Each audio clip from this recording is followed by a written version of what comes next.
Okay, so financial literacy 101 for artists and other creatives. And actually, I was thinking about this the other day. This really is applicable to everyone. There's a few things that artists have going on that can, either, be a benefit or a detractor to their financial situation. So I will, kind of touch on some of those things that are specific to people who have another life that have a creative life and or are self-employed, have self-employment income. You're not just necessarily just leading a regular life. I have to start off with this disclaimer because I'm in a highly regulated industry, as it should be. So I just want to set sort of a ground rule here, a baseline. The information in this presentation is for general educational purposes only and should not be considered investment advice. I can only provide financial or investment advice specific to you in a financial planning engagement. Always consult with qualified professionals for financial, investment, tax, and legal advice. So we'll move on. And then there's not going to be a lot of text in this presentation. I'm going to try and keep this more visual. But I did look up, sort of out of my own curiosity, because we talk about financial literacy, and there's like a dearth of financial literacy in this country, maybe even in the world, but particularly in the United States, we're very low on that.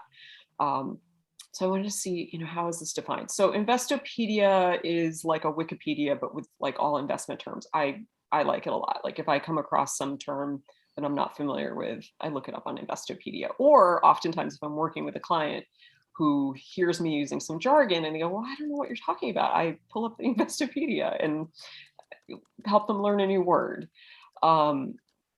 So from Investopedia, financial literacy is the ability to understand and effectively use various financial skills, including personal financial management, budgeting, and investing. Financial literacy is the foundation of your relationship with money, and it is a lifelong journey of learning. The earlier you start, the better off you will be, because education is the key to success when it comes to money. I don't know about the earlier start off, start when you start. Better now than later, I guess. I was in my mid 30s when I kind of had a big like, oh, I got to get my shit together. So, however old you are, now is the time to do it. And then from Wikipedia, it says financial literacy is the possession of the set of skills and knowledge that allows an individual to make informed and effective decisions with all of their financial resources. To me, that's just being empowered with like what you have. And then this is from me. So from Bethany, bottom line, don't be afraid, be curious, don't get stuck, don't give up. So onward. Okay, we're going to cover 6 key areas today: goal setting, budgeting, risk management, investing, debt management, and then important documents. This is a lot to cover. We're going to try and go quickly. I'll keep my eye on the time. It's 7:45. And again, if you have some questions, just pop them in there and I'll do my best. So we'll start off with goal setting. So goal setting, what is this money for? If you're just making money, you're just kind of living paycheck to paycheck, or you don't have your eyes on the prize, what is the point? So really, do some exercises where you think about how, what do you want your life to be like? I'll refer my notes here.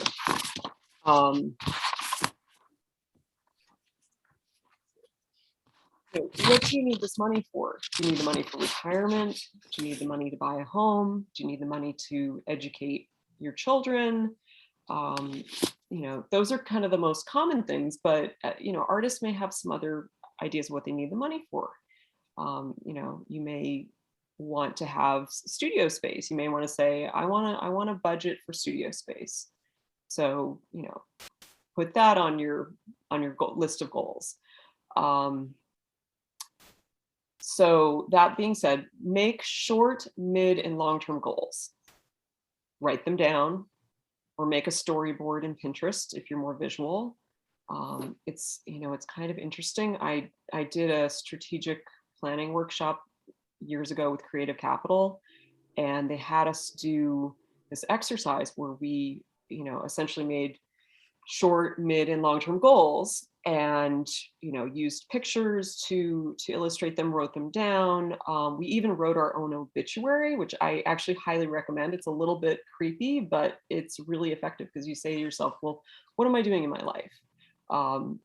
What do I really want to accomplish? What do I want people to know me for at the end of the day? So, that will tell you, something about what's really important to you.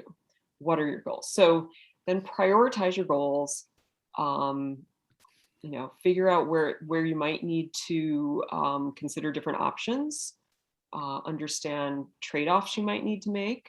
No, you can't, no one can have it all. No matter how much money you have, you can't have it all. So you have to prioritize. And, then figure out how much these goals cost, so you can start to have some targets to save towards. And this is, setting goals is fun. That's the fun part. And then budgeting. Yeah, I know. The less fun part, although it's really not, it's not as awful as some people think it can be.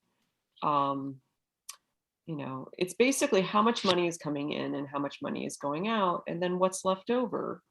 That's that's whether you're cash flow positive or negative. Some people are not cash flow positive. Some people are not cash flow positive all the time, but they are sometimes.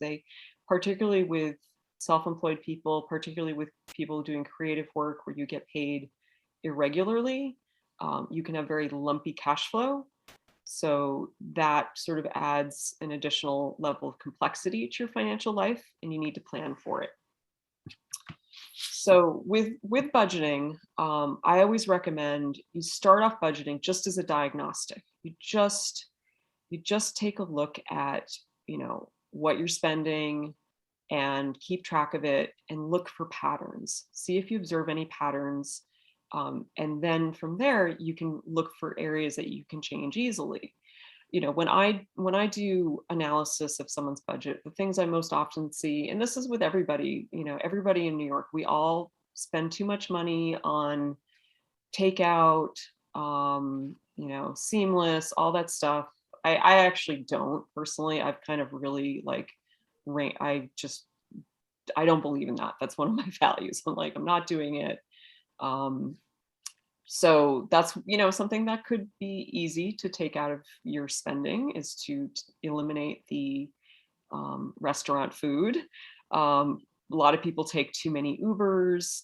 Those are the sort of the simple things. But what I really want to emphasize here, though, is to just use the budgeting initially as a diagnostic, see where the money is going, and then you can shape things from there and do what you want. Maybe ordering takeout is like your thing that you love to do more than anything else, and so you'll earmark a nice chunk of your budget towards that, provided you can afford it.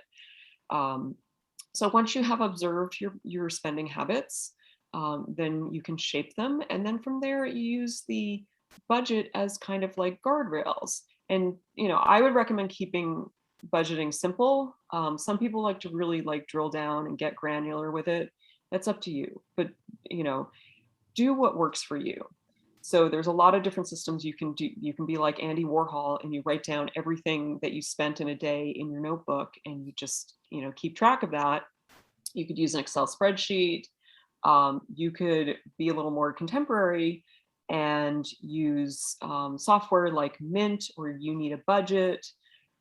There's even other other options. So figure out what works for you in terms of budgeting tools, and do that. It's very insightful, and it's really helpful to help you get where you need to go financially. One other thing to note here with the self-employed people, it's really important when you are budgeting, when you have money coming in, is every time you have money coming in from either a sale of artwork or from a freelance job, anything like that, set aside the money to pay the taxes right away. Don't wait until the end of the quarter. Don't wait until the end of the year when all of a sudden you have a big tax bill and you have a fire drill trying to come up with the money. to pay the tax bill. Or, worst case, you end up paying penalties because you're making late payments. So that's my number one tip on this is prepay your taxes and be prepared to do that. Also with budgeting, plan ahead for large purchases. There's a lot of different ways to budget, some of which is like you spend the same amount every month. There are some ways to budget where you say, I'm going to spend this amount on this type of a expenditure every 3 months or once a year. And then with the budgeting programs, it will factor that in.